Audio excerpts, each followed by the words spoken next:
안녕하세요. 오늘 여러분이 보내주신 자료들 보면서 같이 이야기 나눠볼 시간입니다. 네, 안녕하세요. 그 질문이 참 인상적이었어요. 뉴턴 역학, 상대성 이론, 양자역학, 이 대단한 것들을 다 동원해도 비행기가 어떻게 나는지 속 시원하게 설명 하나가 없다니 이거 좀 불안한데요? 이런 질문이었죠? 네, 그렇죠. 매일 타는 사람들도 많고 한데. 네, 매일 우리 머리 위로 수백 톤짜리 쇳덩이가 날아다니는데 말이죠. 또 우리가 원리를 100%는 몰라도 그냥 쓰는 기술, 뭐 마취 같은 거요? 마치 이게 중요하죠. 네. 그리고 심지어 막 2500년 전 제논의 역설까지 거슬러 올라가면서 과학이 왜 이렇게 좀 미완성처럼 보일 때가 있나? 이런 질문을 주셨어요. 아주 근본적인 질문입니다. 그래서 오늘은 여러분이 보내주신 메모, 기사, 또 영상 클립들 이런 것들을 좀 엮어보면서 이 모른다는 것, 이 알의 불완전함을 우리가 어떻게 이해해야 할까? 그리고 이걸 아는 게 오히려 우리 일상을 더 단단하게 만드는 데 도움이 될 수 있을지 그런 얘기를 좀 나눠보려고 합니다. 네, 좋습니다. 아주 흥미로운 주제네요. 자, 그럼 비행기 얘기부터 시작해 볼까요? 많은 분들이 아마 학창 시절에 그 베르노이 원리 배우셨을 거예요. 네, 가장 많이 알려진 설명이죠. 날개 위쪽 공기가 아래쪽보다 빨리 흐르고 그래서 압력이 낮아져서 그 차이로 비행기가 뜬다. 뭐 이런 거잖아요. 네, 맞습니다. 아주 직관적이긴 하죠. 근데 보내주신 자료들, 뭐 거대한 금속 덩어리나 과학자들도 이론상 이런 영상들 보면 이게 꼭 정답은 아니다. 이런 얘기가 많더라고요. 네, 맞아요. 심지어 나사 웹사이트에서도 베르누이만으로는 좀 부족하다 이렇게 인정하고 있거든요. 아, 정말요? 나사에서도요? 네, 몇 가지 이유가 있는데 첫 번째는 그 날개 위아래 공기가 날개 끝에서 동시에 딱 만난다는 전제, 이걸 동시 통과 과정이라고 하는데 이게 실험적으로 딱 증명된 건 아니라는 거예요. 아, 그냥 가정이었군요. 그렇죠. 두 번째는 그 날개 위아래 커브 길이 차이가 생각보다 그렇게 크지 않다는 거죠. 그걸로 수백 톤짜리 비행기를 번쩍 들어 올릴 만한 어마어마한 양력 차이를 만들기는 좀 어렵지 않냐는 계산이 있고요. 듣고 보니 그러네요. 그 작은 차이로 어떻게 그 무거운 걸... 네. 그리고 세 번째는 그럼 비행기가 뒤집혀서 날 때 배면 비행이라고 하죠. 그때는 오히려 아래쪽, 그러니까 원래는 위쪽이었던 부분이 더 길잖아요. 아, 맞네요. 뒤집으면 반대가 되니까. 그렇죠. 그런데도 날잖아요. 그럼 베르노이로는 설명이 좀 이상해지죠. 네 번째로 전투기 같은 거 보면 날개가 거의 평평한데도 엄청 잘 날아다니잖아요. 네네. FC-22 같은 거 보면 정말 납작하던데요. 그러니까요. 베르노이 원리만으로는 설명하기 좀 어려운 구석들이 분명히 있는 거죠. 그럼 베르누이가 아주 틀린 건 아니지만 그것만으로는 부족하다. 이런 말씀이시군요. 정확합니다. 베르노이 원리 자체는 유효해요. 유체 속도랑 압력 관계를 보여주는 중요한 원리인데 다만 비행기 양력의 모든 것 또는 주된 이유라고 보기엔 한계가 있다는 거죠. 그럼 요즘 과학에서는 뭘로 설명하려고 하나요? 현대 유체역학에서 가장 정확하게 유체 움직임을 기술하는 건 나비의 스톡스 방정식이라는 게 있습니다. 나비의 스톡스. 네, 들어본 것 같아요. 네. 근데 여기서 이제 진짜 문제가 뭐냐면 이 방정식이 너무 복잡해요. 그래서 수학적으로 그 완벽한 해, 그러니까 어떤 조건에서든 딱 맞아떨어지는 일반적인 답을 구라는 것 자체가 아직 안 풀렸어요. 아직 안 풀렸다고요? 네. 이게 얼마나 어렵냐면 3차원 공간에서 이 방정식의 일반 해가 존재하는지, 만약 존재한다면 부드러운 해인지 증명하는 게 그 유명한 밀레니엄 문제 7개 중 하나예요. 100만 달러 상금이 걸려 있죠. 와, 그 정도예요? 그럼 비행기는 어떻게 만들죠? 그 방정식 못 풀면. 그래서 컴퓨터 시뮬레이션을 이용하는 거죠. 이 방정식을 이용해서 아주 정교하게 근사치, 그러니까 거의 정답에 가까운 값을 계산해내는 거예요. 이걸로 충분히 안전한 비행기를 설계하고 만들고 운항할 수 있습니다. 아하, 근사치로 계산하는 거군요. 완벽한 증명은 아니지만 실제 적용엔 문제가 없다. 그쵸. 하지만 그 원리를 수학적으로 처음부터 끝까지 빈틈없이 완벽하게 설명하는 것, 그런 의미의 100% 과학적 설명은 아직은 좀 어렵다고 봐야 하는 거죠. 그렇군요. 뭔가 명쾌하지 않다는 느낌이 드네요, 여전히. 혹시 그럼 아예 다른 방식으로 접근하는 시각은 없나요? 보내주신 자료 중에 좀 특이한 게 있었거든요. 어떤 거죠? 뭐 중력 부정론이라던가 아인슈타인과 비행의 진실 이런 메모였는데 여기서 힘을 두 종류로 나눠야 한다. 뭐 이런 주장이 나와요. 외부 힘이랑 내부 힘. 네네. 그런 논의들이 있죠. 심지어 아인슈타인이 중력을 힘으로 안 봤다는 얘기랑 뭐 양자역학의 파동 간섭 이런 걸로 비행을 설명해야 한다 이런 내용까지 있던데요. 이건 좀 많이 다른 얘기 같은데 어떤 맥락인가요? 네, 그건 사실 주류 물리학의 설명 방식과는 상당히 좀 결이 다른 어찌 보면 좀 급진적인 해석들인데요. 그래도 그 아이디어를 한번 따라가 볼 필요는 있다고 생각합니다. 네, 궁금하네요. 이 관점의 핵심은 힘을 크게 두 가지로 나눈다는 거예요. 하나는 우리가 보통 생각하는 뉴턴 역학의 힘, 외부 작용 힘이죠. 양력, 중력, 추력, 항력 뭐 이런 거요? 맞습니다. 외부에서 비행기라는 시스템에 작용하는 힘들이죠. 이것들은 여러 방향에서 동시에 작용하고 이걸 다 합쳐서 계산해야 하잖아요. 근데 이게 파고들면 굉장히 복잡해질 수 있다는 거예요. 마치 파도가 칠 때 그 물결 하나하나를 분석해보면 수십 개의 다른 파동이 겹쳐 있는 것처럼요. 아, 복잡하겠네요. 네, 외부에서 현상을 계속 쪼개고 분석하려고 할 때 만나는 어려움. 이게 어떻게 보면 제논의 역설과도 좀 비슷한 면이 있다는 거죠. 제논의 역설이요? 아, 그 아킬레스랑 거북이 얘기? 네, 그렇죠. 잠시 후에 더 얘기하겠지만요. 그래서 다른 하나는 이 자료들에서 뭐 내부 간섭힘 혹은 내부 구조 역학이라고 부르는 개념인데요. 내부 간섭힘. 이건 비행기 하는 시스템 그 안에서 일어나는 일에 주목하는 거예요.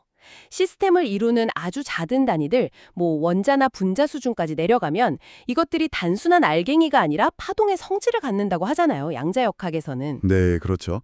입자 파동 이중성. 네, 이 시스템 내부의 수많은 파동들이 서로 막 간섭을 일으킨다는 거죠. 보강 간섭도 하고 상쇄 간섭도 하고 그러면서 그 결과로 시스템 전체의 상태나 운동 방향, 그러니까 최종적으로 어느 방향이 이기는지가 결정된다는 아이디어예요. 오케스트라 비유가 있던데 그런 건가요? 여러 악기가 모여서 하나의 화음을 만들듯이? 네, 비슷한 비유입니다.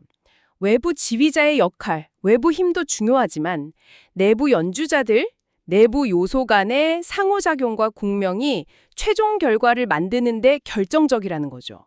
잠시만요. 그럼 우리가 제일 걱정하는 거 있잖아요. 중력. 중력 때문에 비행기가 떨어질까 봐 걱정하는 건데 이 내부 파동 얘기만 하면 중력은 어디 간 거죠? 그냥 없어진 건가요? 아주 예리한 질문입니다. 이 내부 구조역학 관점에서는 중력이 사라지는 게 아니에요. 오히려 그 내부 파동 간섭 과정 속으로 중력 효과가 흡수되어서 관성력이라는 형태로 바뀐다고 설명을 해요. 관성력이요? 중력이 관성력으로 바뀐다. 네, 좀 역설적이죠. 그러니까 외부에서 볼 때는 중력이 분명히 비행을 방해하는 아래로 당기는 힘인데 시스템 내부의 이 복잡한 간섭과 결정 과정에서는 오히려 비행기의 안정성, 예를 들어 불필요한 흔들림을 줄여주는 그런 효과, 그런 관성력의 일부로서 기여하게 된다는 해석이에요. 와, 중력이 오히려 비행을 돕는다. 이건 정말 생각지도 못한 관점이네요. 그렇죠. 물론 이 설명이 아직 주류 학계에서 널리 받아들여지고 검증된 건 아닙니다.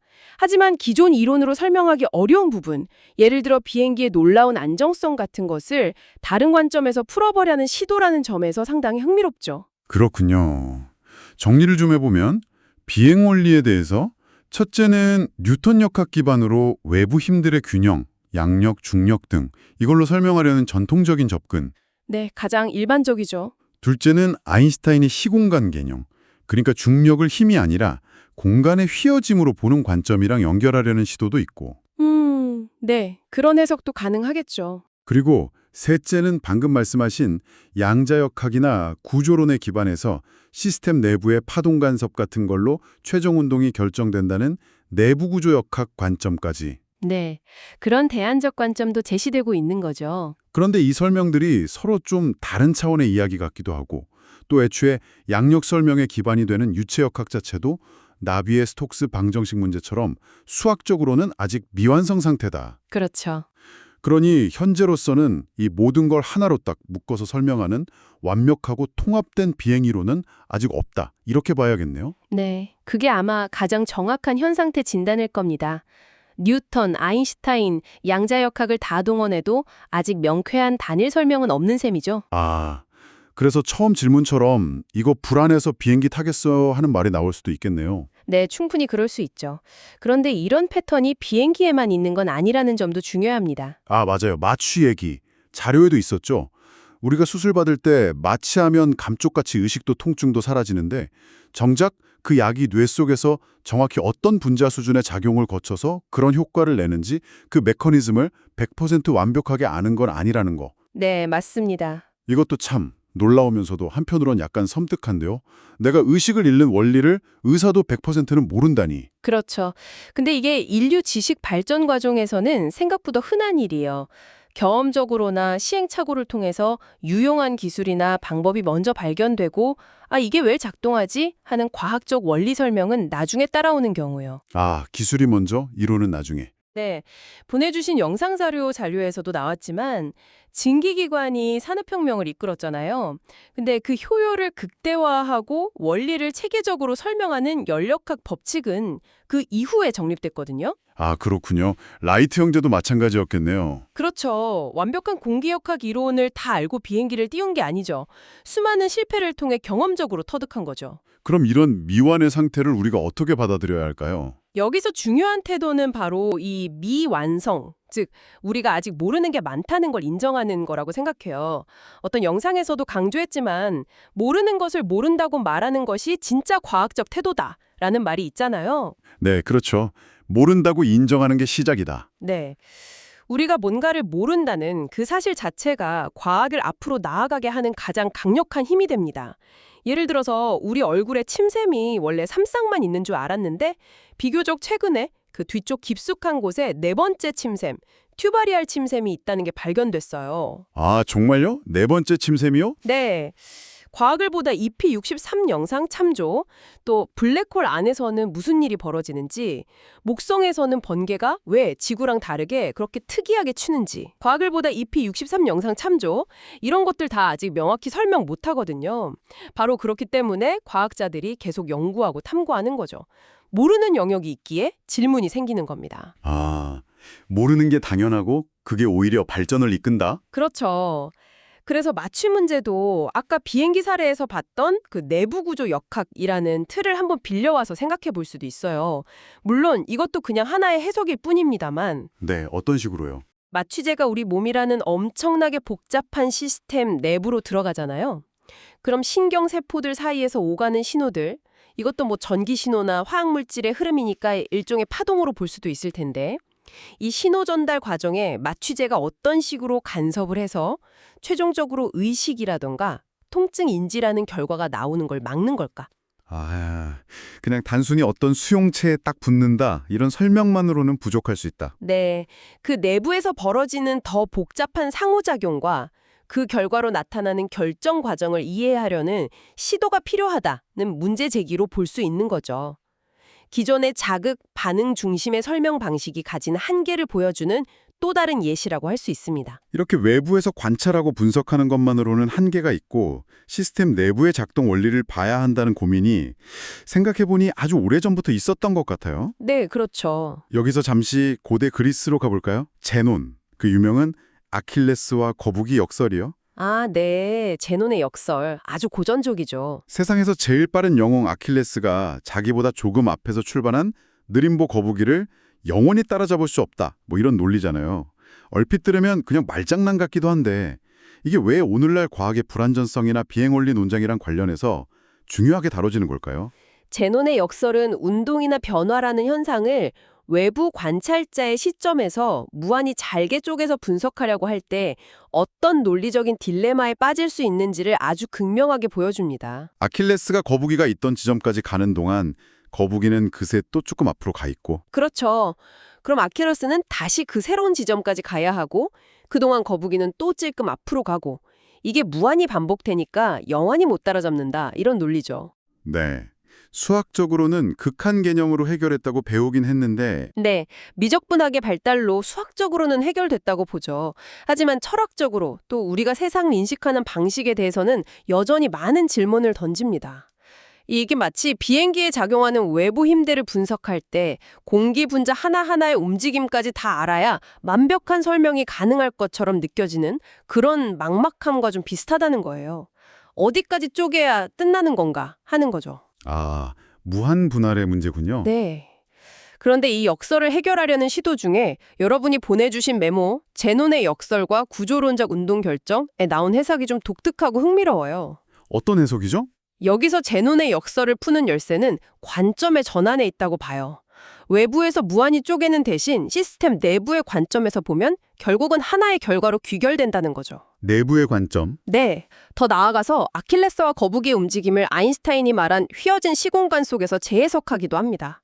외부 조건, 그러니까 누가 앞에 있고 누가 뒤에 있는지 이런 걸 다 빼고 보면 실제로는 아킬레스와 거북이라는 두 존재가 시공간상의 어떤 한 점, 즉 1점을 향해서 각자의 방식으로 그냥 수렴해가는 과정으로 볼 수 있다는 거예요. 하나의 지점으로 모여든다. 네, 외부에서 보면 무한히 쪼개지는 복잡한 과정처럼 보이지만 시스템 전체로 보면 결국 하나의 결정된 결과를 향해 나아가는 단일한 과정이라는 거죠.